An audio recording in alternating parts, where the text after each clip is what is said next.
We're doing it. We're getting into it again, folks. Let's dust off the old mic. Check, check, check, check. What the heck? Warriors used to have a player named Mike Schmreck. You could Google that. Didn't make it up for the rhyme. Warriors actually had a guy named Mike Schmreck. S-M-R-E-K. He was terrible. Back when the Dubs were awful. They had a center named Mike Schmreck. That's not a good name. Oh, boy, I bet he had a nickname with his friends. Hit the deck, Schmreck. You no-neck motherfucker, they called him. Schmreck. You know, we all have those nicknames for people that we don't use in front of those people just around the house. We're like, what time is Cheese Dick having people over tonight? And Cheese Dick doesn't know we call him that. We just say it behind his back. And it's okay. You don't have to feel bad. You have nicknames for people that they'll never know about. Have you heard from Wooden Teeth lately? No, she's laying low. She's still going through a pretty rough divorce. So Wooden Teeth has not returned a lot of texts. Her name is Kathy. Okay. Sorry. Like, met a dad of a kid that my daughter plays with. And he was introduced to me at a loud kid's birthday party. And they were like, this is Rashok. And I'm like, Aardvark? This guy's name is Aardvark? No one's name is Aardvark, but it was so loud. They're like, this is Rashok. Howard? This is Warner? What's his name? Warren? Because I'm still hearing Aardvark. I'd like to help with the Pan-Pam dilemma. No, but to me, he's still Aardvark, and he's always going to be Aardvark, and he can't do anything about that. Nice guy. Really nice guy. Then I introduce myself, and I'm Josh. And they're like, Nish? I was like, no, Josh, like the normal name Josh. And they're like, I'm hearing Nish? Oh, boy. And why are we still doing that? At any kids' functions, introducing ourselves like we have to remember these names. Okay, so you're Lisa and you're Tom. Oh, Tommy, you go by Tommy. And you're Ben and you're Janine. Okay, and I'm Josh. What are we doing? None of our brains are processing these names. If there's a test, we're all about to fail this test. It's so weird that we do this in large groups. Like if I walked into a kid's birthday party and a bunch of parents are standing there and the guy's like, hey, I'm Larry. This is Diane. I'm like, oh. Why do I do now? I'm Josh. This is Shanae. What are we doing? Exchanging nothingness. You might as well just say, I'm Aardvark, and this is my wife, Owlface. Hi, Owlface. Nice little beak. Oh, the nicknames we use. Our brains are just going to have filler words for everything. Because if you're like me, into your 40s, feeling like you're in your 50s, sometimes those words escape you. And it's obvious words. And you're like, how do I not know that right now? How do I not remember polenta? It's a food people eat. And I couldn't remember polenta for 3 days.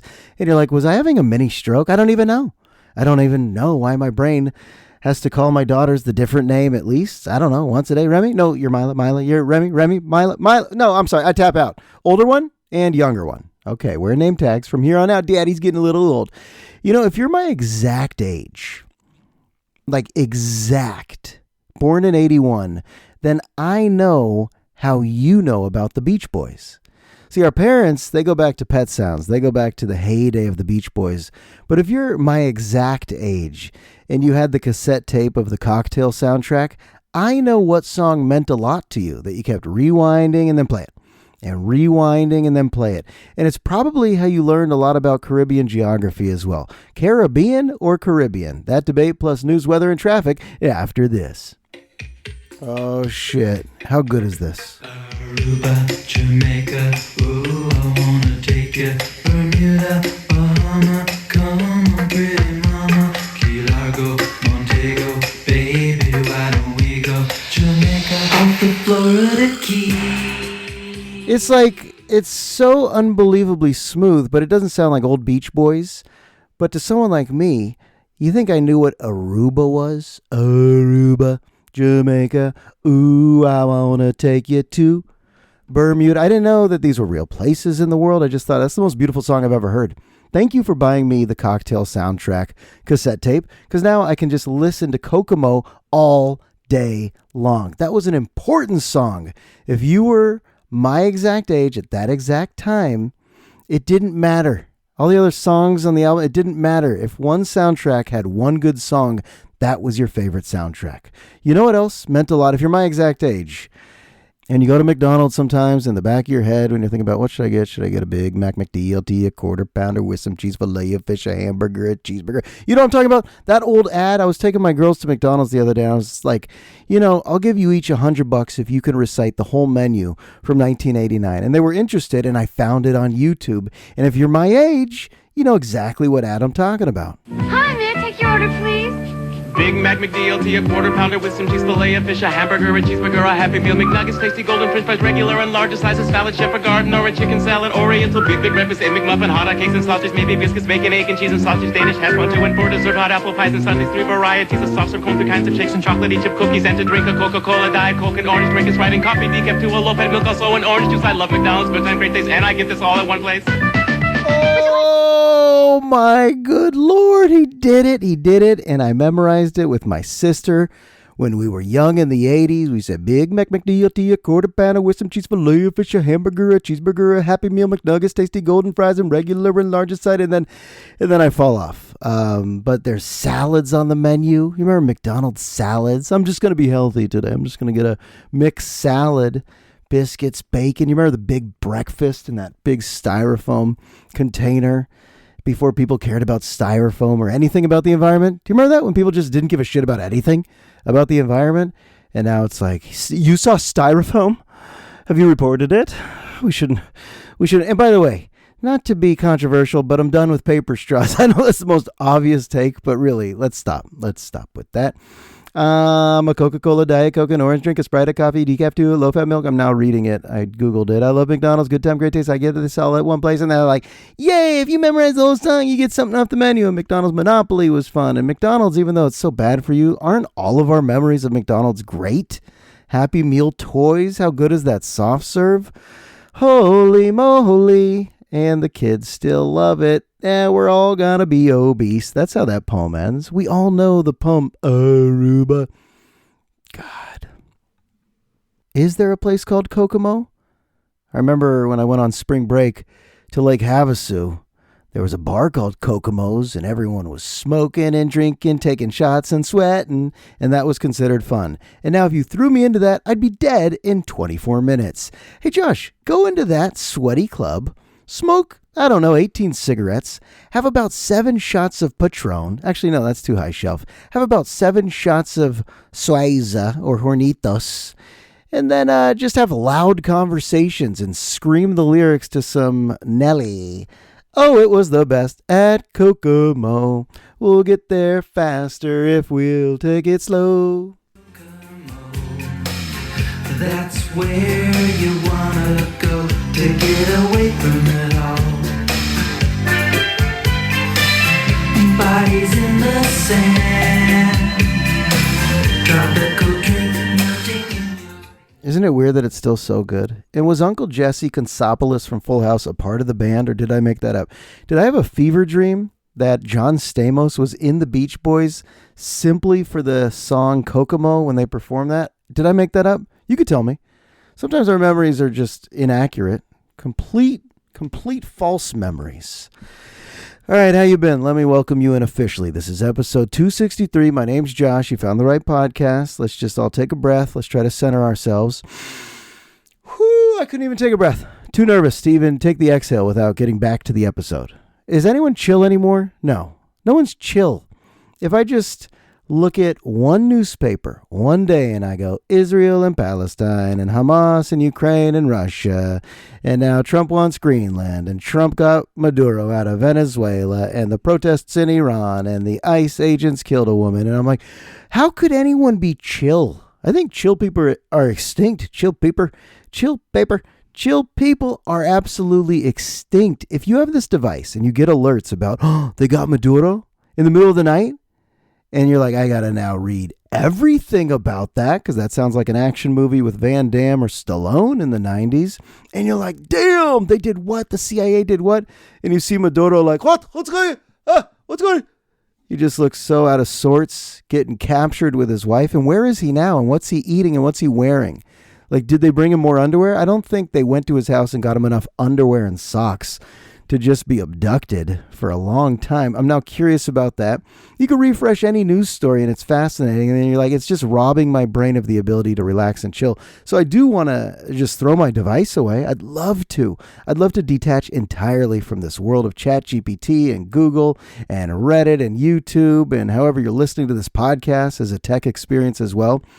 But my goodness, no wonder I sleep like shit. There's just too much on my mind at all times. And even when people are like, I need a vacation, doesn't that sound, oh, Josh, get a grip. Doesn't that sound stressful? Ugh. Our family, you know what we need? A vacation. We need to peruse the airline's websites and then think about a rental car and then picture yourself standing in line for a rental car and then drive that rental car to a hotel where you hope that there's nobody above your hotel room with their loud feet on top of your head and then pay exorbitant prices on all the amusement parks and fun zones for kids and then eventually deal with some families that are probably a little too loud and aggressive and then find some menus. Sorry, I got to learn how to vacation. I know I'll be good at it again in life, but vacationing with kids at this point, it's tough. It's expensive. But then you get to put your little Instagram photos up and say, blessed. You put your Instagram photos up and you wait for the likes and you say, we're blessed. And that's the game we have to play. Why are people posting anything? Who gives a shit? I mean, I've posted things. Who gives a shit? And you know what? I even mean the most sentimental stuff. Look who started second grade. Who gives a shit? Just let her start second grade. We don't need all the likes and comments because you're robbing yourself from the ability to be present and attentive while she's right in front of you. You have kids, they're right in front of you, but this device is acting as a hurdle, impeding your ability to truly be present, or my ability, or anyone's ability. We're living online. Oh, we're living online. Aardvark. Hey, this is Aardvark. I'm hearing Aardvark, and that's all I'm going to call you in my head for the rest of my life. A big nope. Covered it. Covered all of it. I need a news fast. I need a social media fast. Actually, I am done with Twitter or X. And you would think, haven't you been done with Twitter or X for a while? I realize that I have an ugly addiction to watching fights, and I don't like watching fights. I still have a Twitter account, though. I think when I worked in sports radio, one of my bosses said you have to communicate with fans that way. Radio's not radio anymore. You're a multimedia personality and you have to have a Twitter account. I was actually forced at 95.7 The Game. You need to have a Twitter account and a lot of followers to have any credibility. So I did, and I put out my thoughts about sports, and I haven't tweeted in over 10 years, but I look back sometimes. I go, what is Twitter? Because none of these people are the accounts I follow. But every video is a brutal street fight in front of a bar or at a school, and I can't stop. I actually can't stop. Like one day I just log out and I'm like, I'm done with that. I shouldn't be looking at that at home, at school. It's not safe for my brain. And then the next day I'm like, all right, what's going on? Where's the fights? Stadium fights, ghetto fights, Walmart fights, restaurant fights. And I'm like, this is so lowbrow. And I'm like, oh shit, these are knockout after knockout. Were there this many fights before Twitter? Or did Twitter spawn a generation of people that are like, hey, if we're going to be filmed, we might as well throw some punches. But I had to do something. This is true.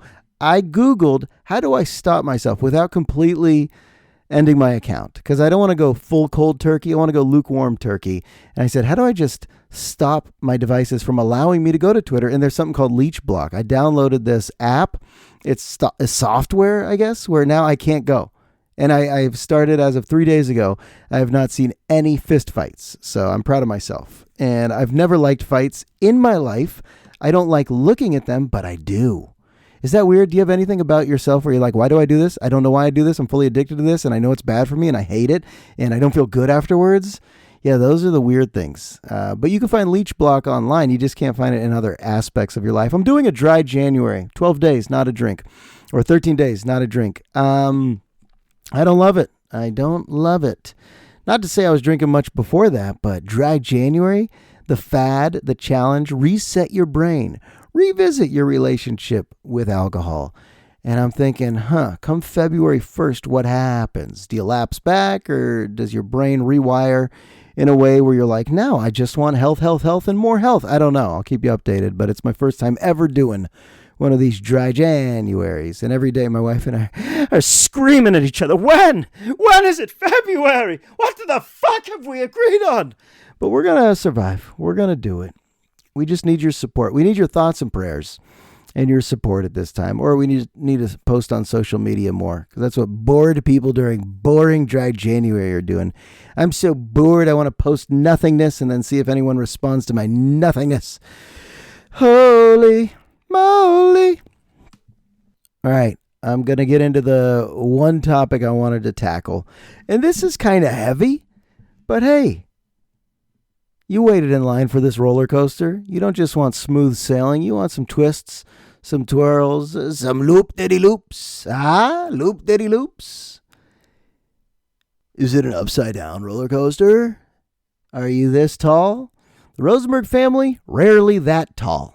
Rarely that tall. We were just at Rebounders in Roanoke Park. My 4-year-old's like, could I go on that? I was like, yeah, we're not even close. You know, some of the other 4-year-olds are just like, right at the finger. Yeah, us Rosenbergs, we're not all that close to where you need to be to get on all the rides. But we got heart, folks.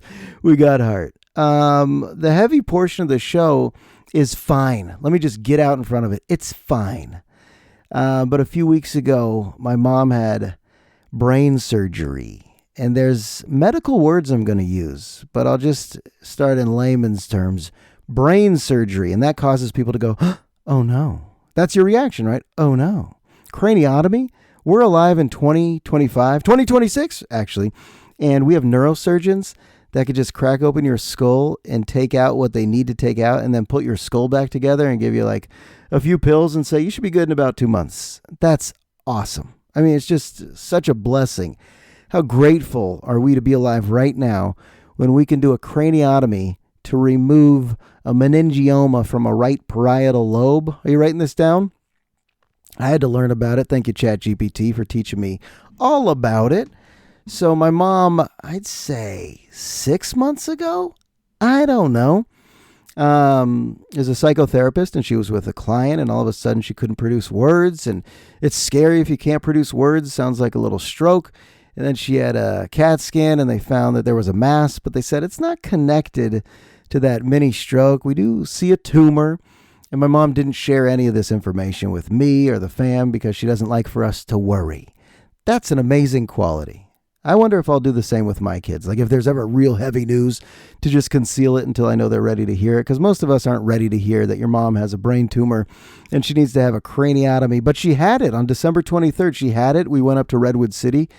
The Kaiser doctors were phenomenal. Stayed there a couple nights. And now she's back. And she's healing. And she's improving. But the aspects of this to describe are when you first see a parent who you love coming out of that stage where they're just full of anesthesia and they've been under, and you go up to the ICU area and you see all these therapists, PTs and OTs and nurses and doctors running around. You're like, okay, I know I'm allowed to be here, but who do I speak to? And the first person I spoke to was like, yeah, she's in there. She's resting. And I went in and her eyes just opened immediately. But she looked at me without knowing who I was. That is a moment I'll never forget. To have a parent, parents know our look better than anyone, but it was just like this blank stare, and I was like, Ma? And she just was looking, and I go, okay, I can't handle this too long. Hi, Ma. And she heard the voice, and I think it kind of brought her into, okay, this is a familiar, recognizable voice. And then I went right up to her, held her hand, and she said, Josh. It was like celebratory. She's like, are we done? She was so disoriented. I was like, yeah, you're done. She's like, I did it. I had the surgery. My brain's okay. My brain is still in my skull and I'm still a person having a conversation with my son. And I was like, where do we start? Like, where do we start? Yeah, we're at Kaiser right now. These are nice nurses.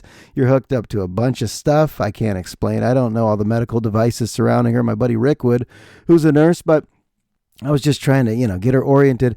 But getting her oriented would take a long time. And then I would pop in and out, and they brought her a meal. She needs a little rest. So I was going in and out in this area, going to Palo Alto, just driving around. What do you do to kill time? Go have a bite to eat, go shopping, and then return to the hospital and see if she's sleeping. She recognizes me. Okay, we're making progress. And then later that night, I come in, and there was an occupational therapist who told me, her memory's not great right now. Like, we just saw her brush her teeth twice in a row. And I was like, oh, okay. I was all nonchalant. I was like, but that'll improve, right? I just, for my own well-being. I was like, and that gets better, right? In this OT, this guy looks at me and he's like, I don't know. And I was like, what? Just tell me. I was like leading him like how people Google and ChatGPT shit. Like, just give me the answer I want right now.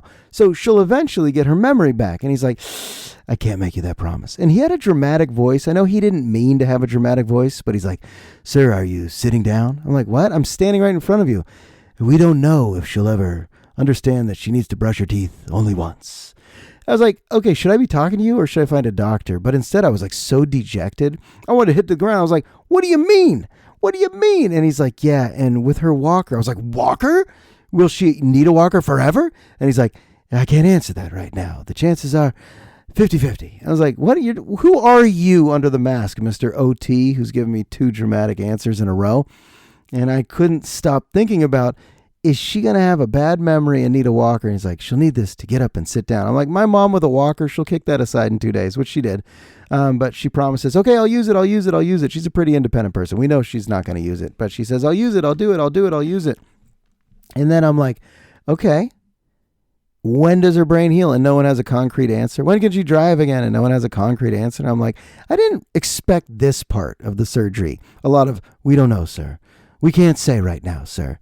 It's too early to tell, sir. I was like, just give me 2 to 3 weeks, 4 to 5 months. I needed some shit like that, some concrete recovery timelines, and I wasn't getting them. So I was so sad and I was so scared and I was trying to be strong because you got to be strong. And eventually things fell into place and her brain was so inflamed. I mean, think about what happened. Her brain was so inflamed that on the 4th night, she just started seeing little people. She had hallucinations while she was in bed.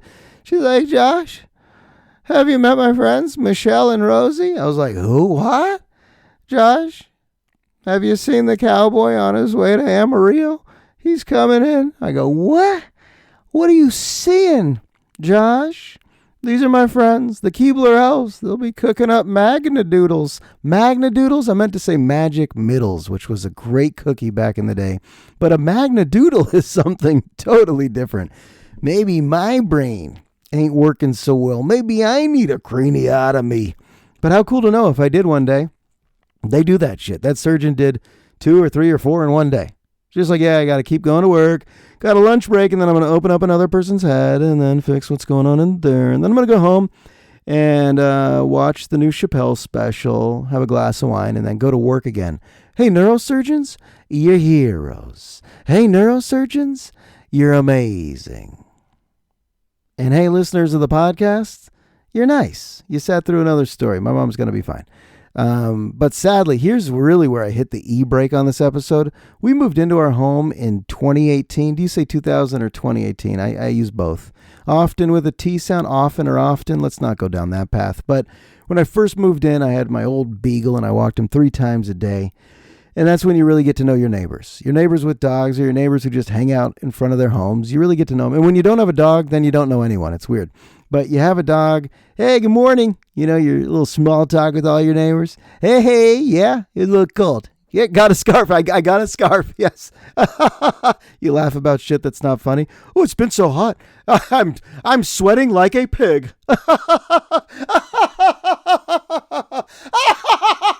You are a fucking pig sweating in the streets as you walk your dog. Yeah, just have big laughs about nonsense. But I had a favorite when we first moved in 2018. You get to know the neighborhood.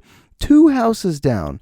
This blonde woman who was probably in her late 50s. She loved Muggsy and she was between dogs. She was probably a lifelong dog owner. And she was soon going to get her new golden retriever puppy named Charlie, who's still 2 doors down. And then Muggsy died, I think, in 2020. I don't know, but Muggsy died when he was 15. I just stopped going on dog walks, so I didn't see Nancy as much. That was her name, Nancy Mack. And she lived here her whole life. She went to Terra Linda High. She had her own nursing company. She had a great husband, 2 kids who graduated, would visit her from time to time. And she was just as warm of a personality and as sweet of a person as you could meet. Like the ideal neighbor.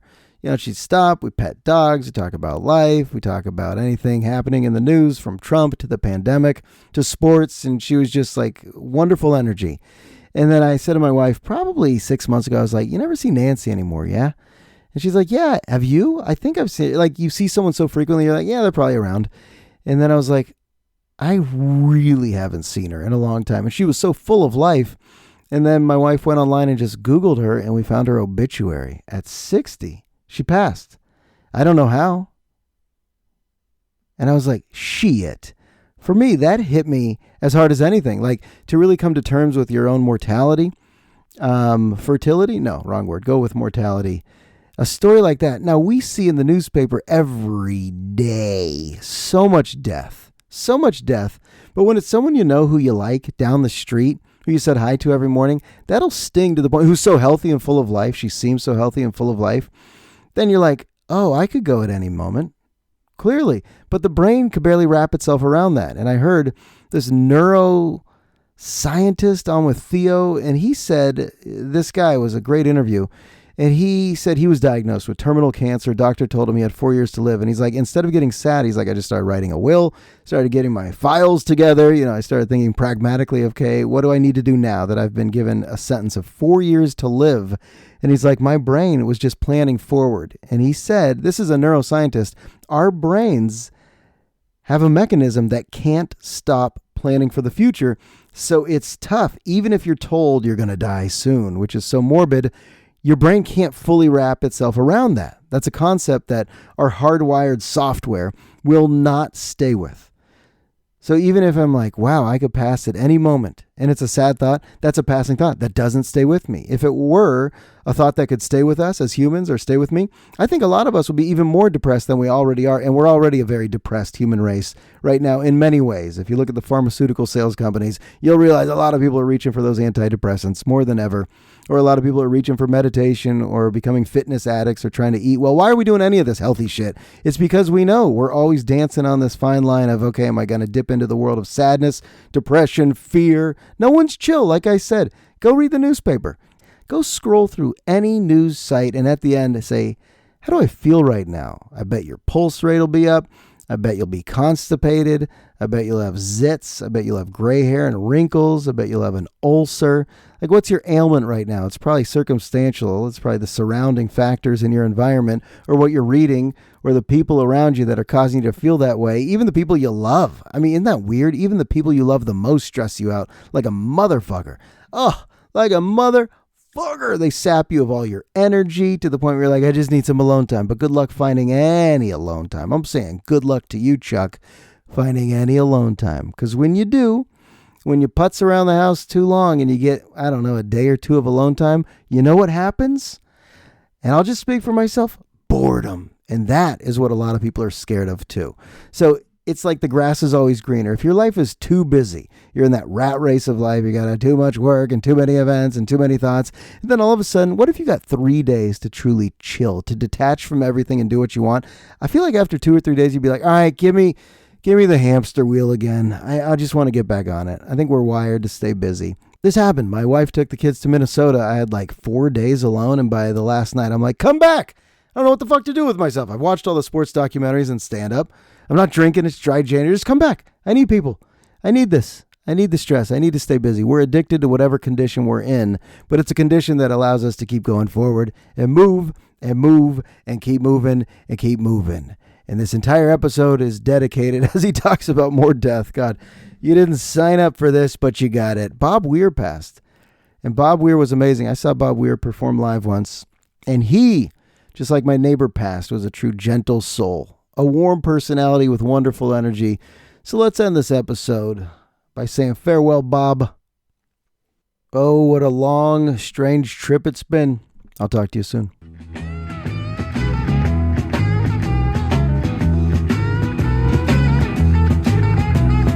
Trucking, got my chips cashed in. Keep trucking, like the Doodah Man. Together, more or less in line. Just keep trucking on.